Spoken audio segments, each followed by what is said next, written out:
우리 앞뒤 좌우 옆 사람과 함께 이렇게 인사했으면 좋겠습니다. 하나님의 풍성한 은혜가 넘치기를 소망합니다. 하나님의 풍성한 은혜가 넘치기를 소망합니다. 아멘. 아멘. 제가 계산을 해보니까 작년 일지역 헌신 예배가 오늘 딱 6개월째 되더라고요.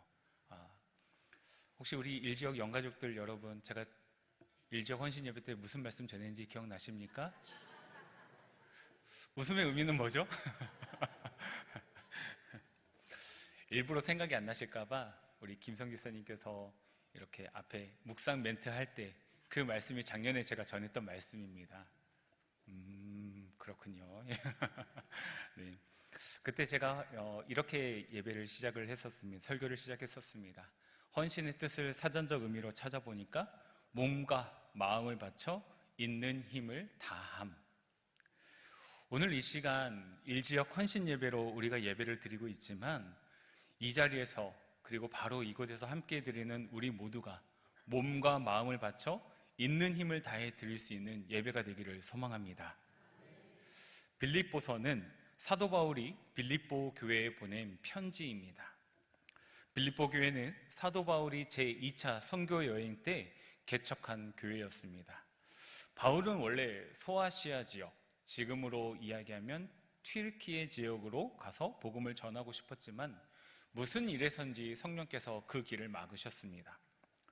왜 성령께서 자신의 그 길을 막으시는지 몰라 답답해하고 있을 때 바울은 기도를 하게 되고 그 기도를 통해 하나의 환상을 보게 되는데 마게도냐 사람의 간절한 부르짖음이 그에게 들린 것입니다. 와서 우리를 도우라. 이 환상을 보고 난 바울은 이것이 하나님의 뜻임을 깨닫고 마게도냐로 건너가게 됩니다.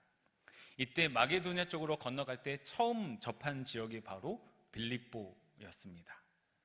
바울은 새로운 도시를 갈 때마다 유대인들이 있는 회장을 찾아가서 그곳에서 유대인들에게 먼저 복음을 증거했습니다.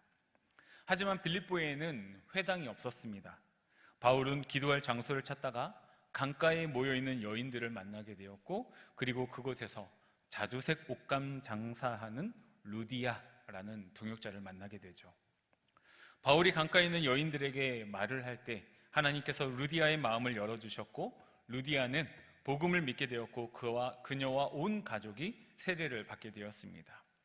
그리고 루디아는 바울을 위해서 기꺼이 자신의 집을 내어주었고 이렇게 빌립보의 최초의 교회가 세워지게 된 것입니다.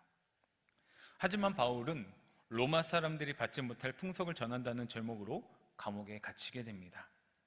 감옥에서도 바울은 간수에게 복음을 전했고 그와 그의 가족도 세례를 받게 됩니다. 그리고 얼마 안 있다가 바울은 빌립보를 떠나게 됩니다. 비록 바울이 빌립보에는 아주 잠깐밖에 머물러 있지 못했지만 복음을 받은 루디아와 그 간수를 통해서 빌립보 교회가 든든하게 세워지게 된 것입니다. 이것이 빌립보 교회가 탄생하게 된 이야기입니다.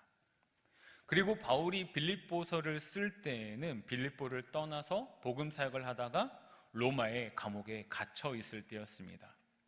이렇게 빌립보서 외에도 에베소서, 골로새서, 빌레몬서와 같이 감옥에서 쓴 편지를 옥중서신이라 불리우고 있지요. 그렇다면 바울은 이 든든히 세워져 가고 있는 빌립보 교회에 편지를 쓴 이유는 무엇일까요? 크게 4가지 정도가 있는데 첫째는 바울이 감옥에 갇힌 것에 대해서 빌립보 교인들이 크게 걱정을 하고 있었습니다. 그런데 오히려 바울은 이 일이 복음 전파에 유익하다라는 것을 알려주기 위해서 썼습니다. 빌립보서 1장 12절에 보면 형제들아 내가 당한 일이 도리어 복음 전파에 진전이 된 줄을 너희가 알기를 원하노라. 그래서 한마디로 빌립보 성도들에게 안심을 주고 자기의 더욱더 사역의 확장성을 위해서 지금 감옥에 갇혀 있는 것이 아무런 그런 영향이 되지 않는다라고 이야기를 하고 있는 거죠. 두 번째는 빌립보 교회 성도들이 감옥에 있는 바울에게 선물을 보내주었는데 바울은 그것에 대해서 감사의 마음을 전하고 싶었습니다. 빌립보서 4장 14절 말씀입니다. 그러나 너희가 내 괴로움에 함께 참여하였으니 잘하였도다. 이것이 빌립보 교회에 편지를 쓴 두 번째 이유가 되는 거죠. 이를 통해 우리가 알 수 있는 것은 바울에 대한 빌립보 교회의 성도들의 사랑이 아주 특별했음을 알 수 있습니다. 그리고 바울이 빌립보 교회에 편지를 쓴 세 번째 이유는 빌립보 교회 안에 있는 분쟁을 해결하기 위해서였습니다. 빌립보 교회 안에 분쟁이 있었는데 그 중에서도 2명의 여성 지도자들의 다툼으로 인해 어려움을 겪고 있었습니다. 그러자 바울은 이렇게 권합니다. 빌립보서 4장 2절 말씀인데, 내가 유오디아를 권하고 순두개를 권하노니 주 안에서 같은 마음을 품으라. 빌립보서 전체를 살펴보게 되면은 겸손과 한 마음에 대해서 강조하고 있는 것을 우리는 볼 수 있습니다. 그리고 마지막으로 네 번째 이유는 복음을 훼손하는 잘못된 사람들의 주장으로부터 빌립보 교회를 보호하기 위하였습니다. 이러한 네 가지 이유로 바울은 빌립보 교회에 편지를 쓴 것이었죠. 빌립보서에는 별명이 하나가 있습니다. 그것은 바로 기쁨의 편지라는 것이죠. 빌립보서는 전체가 4장으로 된 짧은 편지이지만 그 속에 기쁨, 기뻐하라 이러한 단어가 무려 16번이나 나옵니다. 그만큼 바울은 기쁨을 강조하고 있습니다. 그런데 아이러니하게도 빌립보서를 쓰고 있는 바울의 그 상황은 그리고 빌립보 교회의 상황은 도저히 기뻐할 수 없는 상황 가운데 놓여 있었습니다. 바울은 앞에서도 언급했다시피 빌립보서를 쓸 당시에 감옥에 갇혀 있었습니다. 심지어 빌립보서를 쓰고 난 다음에는 재판 결과가 나오는데 무죄 석방 아니면 사형 둘 중에 하나였습니다. 바울은 자신이 곧 사형될 수도 있다라는 생각을 갖고 있었던 것 같습니다. 그런데도 재미있는 것은 죽음을 앞둔 상태에서 이 빌립보서를 쓰면서도 그는 기뻐하라 라고 이야기를 하고 있다는 것이죠. 이러한 상황에 놓인 바울뿐만 아니라 빌립보 교회와 성도들 또한 어려운 형편에 놓여 있었습니다. 내부적으로는 교회의 분열 때문에 서로가 힘들어하고 있었고, 밖으로는 유대인과 로마인들의 핍박과 또 경제적인 어려움으로 인하여서 매우 힘든 상황이 있었습니다.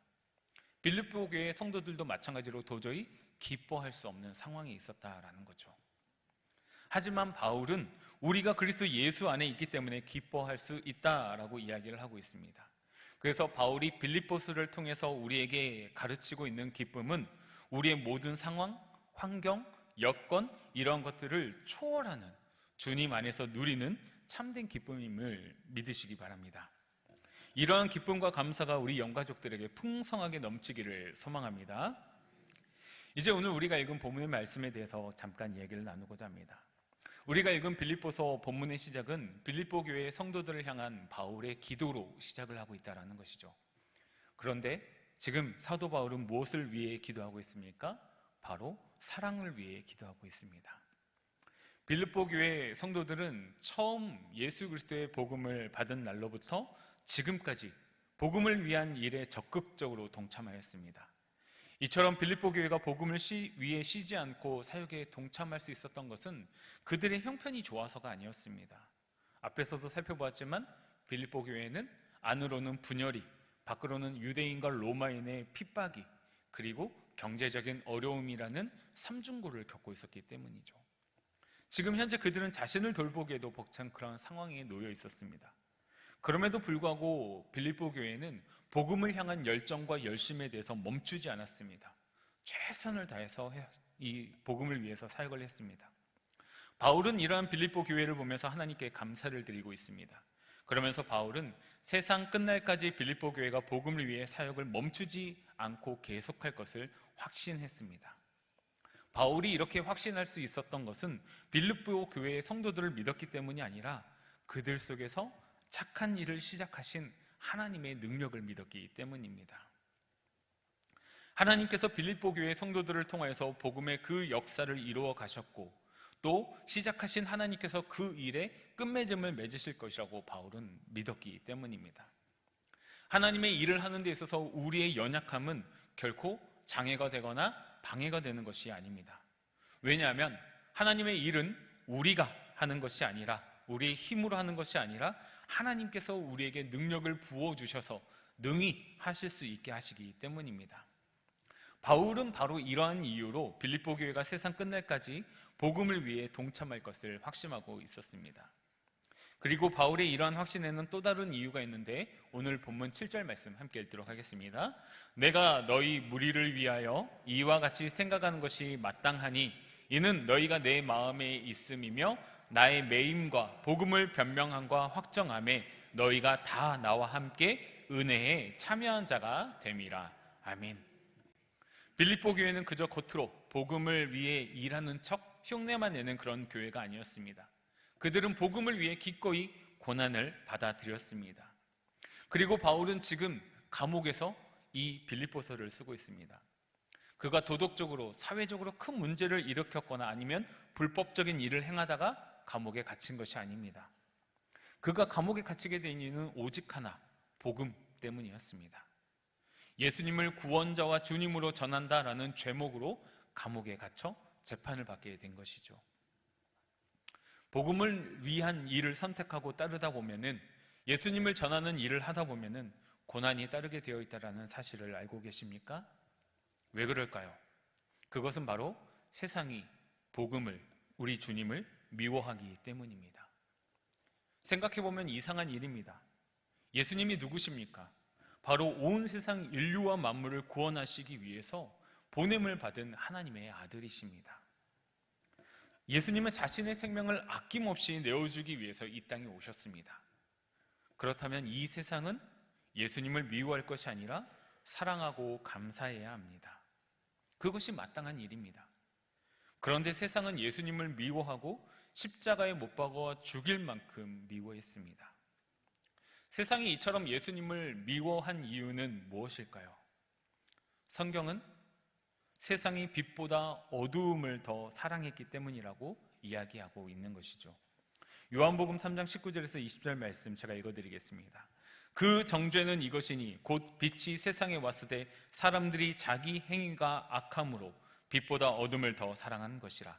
악을 행하는 자마다 빛을 미워하여 빛으로 오지 아니하나니 이는 그 행위가 드러날까 함이요. 사람은 빛을 사랑할까요? 어둠을 사랑할까요?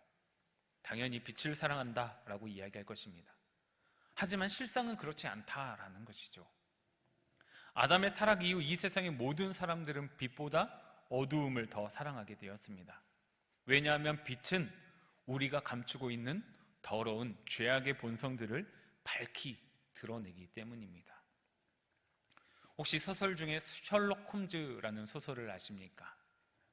이 추리 소설을 쓴 사람은 코난 도일이라는 사람입니다.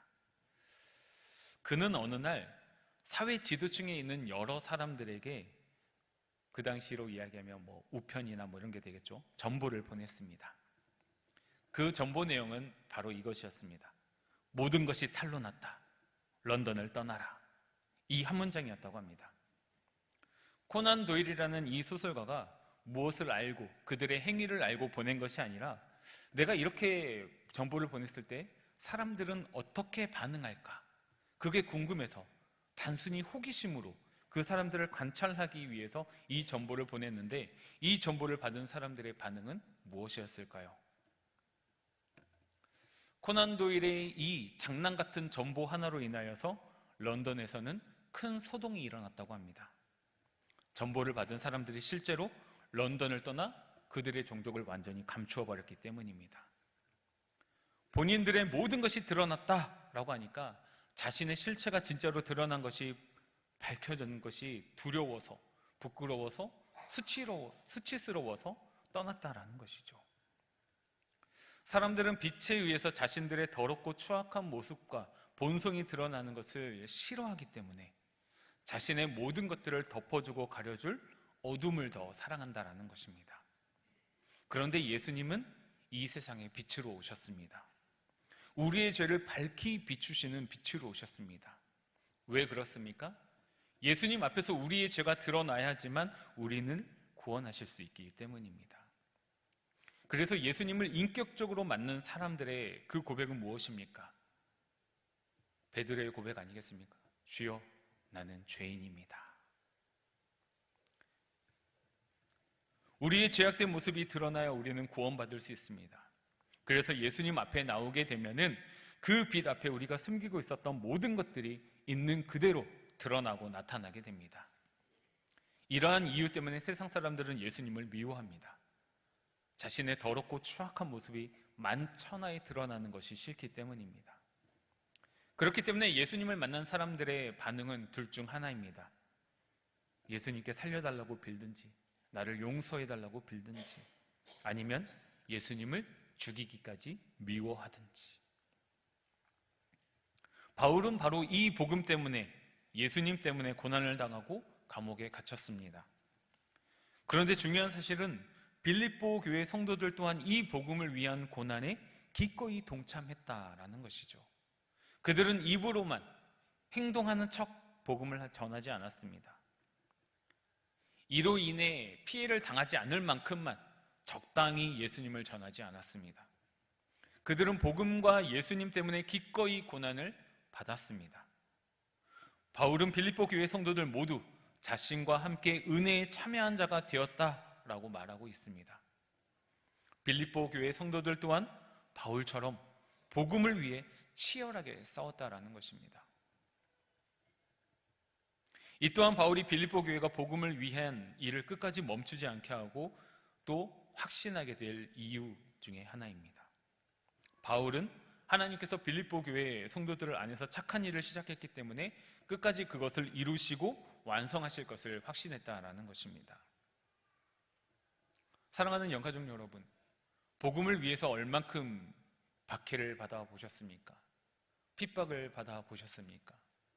어쩌면 그것이 두려워서, 어쩌면 그것이 무서워서 적당한 선까지만 하지는 않았는지요.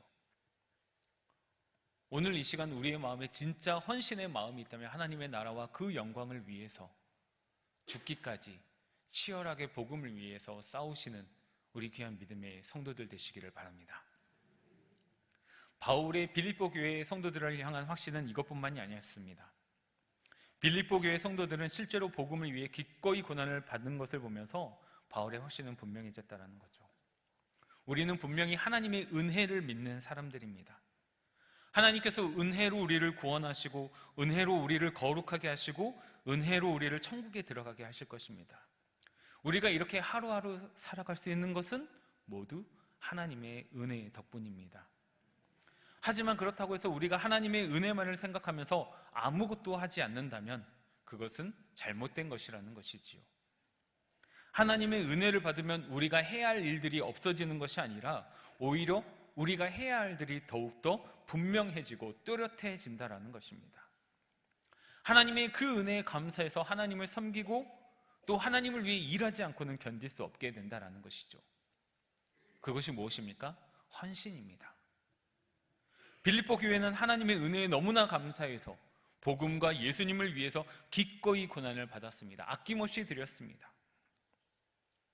바울은 바로 이러한 모습을 보면서 이 빌립보 교회가 끝까지 복음 사역을 위해 한 걸음 한 걸음 전진할 것을 확신을 가졌다는 것이죠. 바울은 이처럼 두 가지 이유로 빌립보 교회가 주님이 오시는 그날까지 복음을 위한 일을 감당하게 될 것이라고 확신을 했습니다. 다시 말해서 바울의 확신은 하나님께서 빌립보 교회 성도 안에서 착한 일을 시작하셨기 때문이고, 두 번째는 빌립보 교회 성도들이 받은 은혜에 감사해서 기꺼이 복음의 고난에 동참했기 때문입니다. 그래서 사도 바울은 오늘 본문 8절 말씀에서 이렇게 이야기합니다. 우리 함께 읽어볼까요? 내가 예수 그리스도의 심장으로 너희 무리를 얼마나 사모하는지 하나님이 내 증인이시라. 아멘. 바울은 하나님을 증인으로 세워 자신이 빌립보 교회 성도들을 얼마나 사랑하고 있는지를 고백합니다. 우리는 여기서 빌립보 교회 성도들을 향한 바울의 뜨거운 사랑을 확인할 수 있다라는 것이죠. 그리고 더 나아가서 바울은 빌립보 교회 성도들을 위해 기도합니다. 오늘 본문 9절 말씀 다시 한번 읽도록 하겠습니다. 내가 기도하노라 너희 사랑을 지식과 총명으로 점점 더 풍성하게 하사. 아멘. 여기서 우리는 사도 바울이 빌립보 교회 성도들을 위해 기도하고 있는 이유를 생각해 보아야 합니다. 우리는 앞에서 바울의 확신을 보았습니다. 하나님께서 빌립보 교회 성도들에게 그들 안에서 착한 일을 시작하셨기 때문에 그 일이 예수 그리스도의 다시 오실 때까지 이룰 줄 확신했습니다. 그렇다면 바울이 9절과 같이 기도할 필요가 있었을까요? 어차피 하나님께서 시작하셨으니까 다 이루시고 완성하실 것 아닙니까? 그럼에도 불구하고 바울은 왜 기도하는 것일까요? 그것은 바로 앞에서도 이야기했다시피 하나님께서 모든 것을 행하신다고 한다고 해서 우리가 아무것도 할 필요가 없다라는 것은 잘못된 생각이기 때문입니다. 물론 하나님께서는 모든 일을 이루실 것입니다. 하지만 하나님께서 모든 일을 이루실 때 바로 우리와 우리의 기도를 사용하신다라는 것이죠. 다시 말해서 하나님께서 하나님의 일을 이루시는 그 도구로 우리 자신과 우리의 기도를 사용하신다라는 것입니다. 물론 하나님께서 꼭 우리와 우리의 기도가 있어야만 일을 하시는 분은 아닙니다. 하나님께서는 아무것도 없을 때 이 세상 모든 만물을 창조하시는 능력 있으신 분이시기 때문입니다. 하나님은 홀로 모든 것을 하실 수 있는 분이시고 이루실 수 있는 분이십니다. 그럼에도 불구하고 바로 그 전능하신 하나님께서 우리와 우리의 기도를 통해서 하나님의 일을 이루시기를 원하고 바라고 원하고 계신다라는 것이죠. 이렇게 함으로써 우리는 하나님의 일을 이루는 영광에 동참하게 되는 것입니다. 그리고 하나님은 그 하나님의 영광을 우리와 함께 나누시기를 기뻐하신다라는 것이죠. 그러므로 우리는 하나님께서 다 하실 것이기 때문에 우리는 아무것도 안 해도 된다라고 말하는 사람은 하나님에 대해서 무지한 사람인 것입니다. 하나님의 뜻이 무엇이고 하나님의 은혜가 무엇인지를 전혀 모르는 사람이라는 것이죠. 하나님을 아는 사람은 하나님을 위해 자신의 모든 것을 기쁨으로 드립니다. 하나님의 일에 참여한다는 사실을 가장 큰 영광으로 생각합니다. 바울이 빌립보 교회를 기도하는 이유도 바로 여기에 있습니다. 하나님을 믿지 못하기 때문에 기도하는 것이 아니라 하나님께서 자신의 기도를 통해 더욱더 크게 역사하실 것을 분명히 믿고 확신하기 때문에 기도하는 것이죠. 하나님께서 우리의 삶 가운데 역사하심을 믿으십니까? 우리 가정, 우리 공동체, 우리 교회, 우리 일터, 그 이상의 삶의 모든 환경 가운데서 하나님께서 역사하심을 믿으십니까? 그렇다면 기도하시기 바랍니다. 그렇다면 하나님께서 우리의 기도를 통하여서 역사하실 것입니다. 우리는 기도를 통해 하나님의 일에 참여하는 놀라운 영광을 누릴 수 있습니다. 바울은 하나님께서 빌립보 교회를 통해 역사하심을 믿기 때문에 기도하는 것이었습니다. 우리는 그 다음으로 바울이 무엇을 위해 기도하는지 살펴보아야 합니다. 바울은 빌립보 교회 성도들을 위해 지금 무엇을 간구하고 있습니까? 우리가 보통 다른 사람들을 위해 기도한다라고 할 때는 일반적으로 거의 대부분 건강, 물질의 축복, 자녀의 진로, 직장이나 사업터, 그리고 내가 기도해주는 대상에 해결되지 않는 그런 인생에 풀리지 않는 문제들을 위해서 기도할 것입니다. 하지만 바울은 이러한 것들을 구하지 않고 있다는 거죠. 그렇다고 해서 건강, 물질의 축복, 자녀의 앞길, 직장과 사업터를 위한 일, 인생에 해결되지 않는 문제들을 위해서 기도하는 것이 중요하지 않다라는 것이 아닙니다. 바울은 그것보다도 더 우선순위를 바로 사랑에 두었습니다. 더 정확하게는 빌립보 교회 성도들의 사랑이 점점 더 풍성해지기를 원했습니다. 그렇다면 바울은 왜 그 수많은 것들 중에서 하필이면 사랑을 위해서 기도했을까요? 지금 빌립보 교회에는 필요한 것들이 너무나 많이 있습니다. 교회에 분열이 있었습니다. 그러니까 이 분열이 해결될 수 있도록, 서로 화합될 수 있도록 기도해야 됩니다. 경제적 어려움이 있습니다. 하나님께서 물질의 축복을 부어주셔서 이 경제적인 어려움이 해결되기를, 물질의 축복을 위한 기도가 필요했습니다. 유대인들과 로마인들로부터 엄청난 박해를 받았습니다. 이 박해를 없애주시고 이 환난과 핍박을 피할 수 있는 방법이 필요했습니다.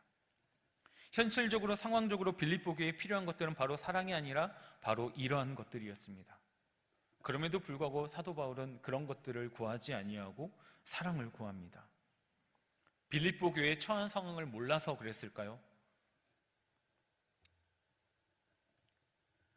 사랑이 있으면 모든 것이 해결돼, 사랑만 있으면 돼 라는 이상주의자여서 그랬을까요? 아닙니다. 사도 바울은 그 누구보다도 빌립보 교회의 현재 상황을 정확하게 잘 알고 있었습니다. 왜냐하면 빌립보 교회에 선물을 전달한 에바브로디도를 통해서 빌립보 교회의 형편과 사정을 자세하게 들을 수 있었기 때문입니다. 이렇게 빌립보 교회의 형편과 사정, 환경, 여건 모든 것을 알고 있는 사도 바울은 왜 다른 것이 아닌 굳이 사랑을 위해 기도했을까요?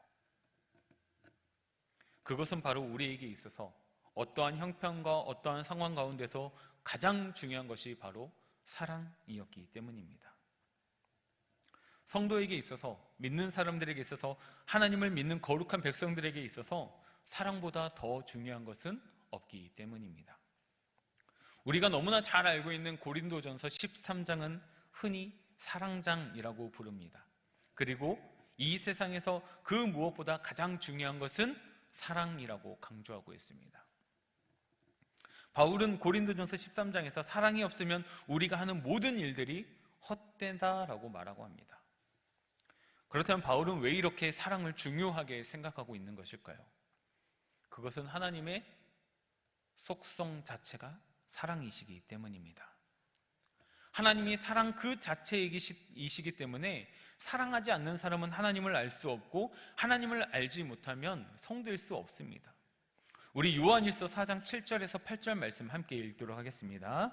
사랑하는 자들아, 우리가 서로 사랑하자. 사랑은 하나님께 속한 것이니 사랑하는 자마다 하나님으로부터 나서 하나님을 알고 사랑하지 아니하는 자는 하나님을 알지 못하나니 이는 하나님은 사랑이심이라.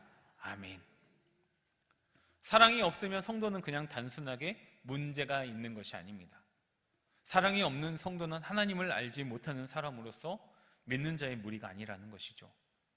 그러므로 사도 바울이 빌립보 교회 성도들 위해 사랑을 구하는 것은 뜬구름 잡는 이상주의자가여서 그런 기도를 하는 것이 아니라 그들에게 있어서 가장 필요하고 핵심 중에 핵심이었기 때문에 제일 먼저 우선순위에 놓고 기도를 하는 것입니다. 그렇다면 어떤 분들은 이렇게 반문하시는 분들이 있을 것입니다. 우리 중에 사랑하지 않는 사람이 어디 있냐고. 이 이야기는 교회 다니는 사람들 중에 사랑이 전혀 없다라고 이야기하는 것이 아닙니다. 우리 중에 사랑이 없는 사람은 없을 것입니다. 여기서 바울은 단순히 사랑을 구하는 것이 아니라 사랑이 어떻게 되기를요? 점점 더 풍성해지기를 간구했다라는 것이죠. 우리가 구원을 받을 때 놀라운 일이 생기는데 그것은 바로 하나님의 사랑이 성령님을 통해 물 붓듯이 부어진다라는 것입니다. 로마서 5장 5절 말씀을 제가 읽어드리겠습니다. 소망이 우리를 부끄럽게 하지 아니함은 우리에게 주신 성령으로 말미암아 하나님의 사랑이 우리에게 부은 바 됨이니. 아멘. 하나님께서 구원받은 우리에게 성령님을 선물로 주시는데 그 성령님이 우리의 마음에 하나님의 사랑을 가득 차고 넘치도록 부어주신다는 것입니다. 이 때문에 우리는 다른 사람을 사랑할 수 있고 또 다른 사람을 사랑해야 할 이유가 되는 것입니다. 하나님께서 우리에게 이처럼 넘치는 사랑을 부어주셨지만 우리는 그 사랑을 내 안에만 담아놓은 채 살아갈 때가 너무 많다라는 것이죠. 우리가 이렇게 하는 데에는 하나님보다, 이웃보다, 내 자신을 그 무엇보다도 사랑할 때가 많기 때문입니다. 그 때문에 하나님께서 차고 넘치도록 부어주신 사랑이 나를 통해서 다른 사람들에게 흘러가야 하는데 그러지 못하고 내 이기적인 욕심 때문에 내 속에만 가두어 놓고 그 사랑이 흘러가지 못하도록 그 안에만 머물러 있게 한다는 것이죠. 그래서 사도 바울은 사랑이 점점 더 풍성해지기를 위해 기도하고 있는 것입니다. 이렇게 기도하지 않으면 하나님의 사랑이 우리 속에 갇혀서 우리가 아무 일도 하지 못하기 때문입니다. 그렇기 때문에 우리 또한 우리 자신을 위해서, 다른 사람을 위해서 사랑이 점점 더 풍성해지기를 기도해야 합니다. 물이 흐르지 않고 한 곳에만 머물러 고이게 되면 썩게 마련입니다. 우리는 하나님의 사랑을 담아놓는 그릇이 되면 안 되고 계속해서 흘려보낼 수 있는 통로가 되어야 한다는 것이죠. 우리를 통해 하나님의 사랑이 계속해서 흘러가야 합니다. 점점 더 풍성하게 흘러가야 합니다. 사랑하는 영가족 여러분, 하나님께서 부어주신 이 사랑 가지고만 있지 마시고 흘려보내는 은혜의 통로가 되시기를 소망합니다. 이렇게 할 때 우리의 삶 가운데 아름답고 풍성한 열매가 나타나게 되어 있습니다. 바울은 이 아름다운 열매가 무엇인지 오늘 본문 10절에서 11절을 통해 말씀해주고 있습니다. 우리 함께 오늘 본문 10절, 11절 말씀 함께 읽도록 하겠습니다. 너희로 지극히 선한 것을 분별하여 또 진실하여 허물 없이 그리스도의 날까지 이루고 예수 그리스도로 말미암아 의의 열매가 가득하여 하나님의 영광과 찬송이 되기를 원하노라. 아멘.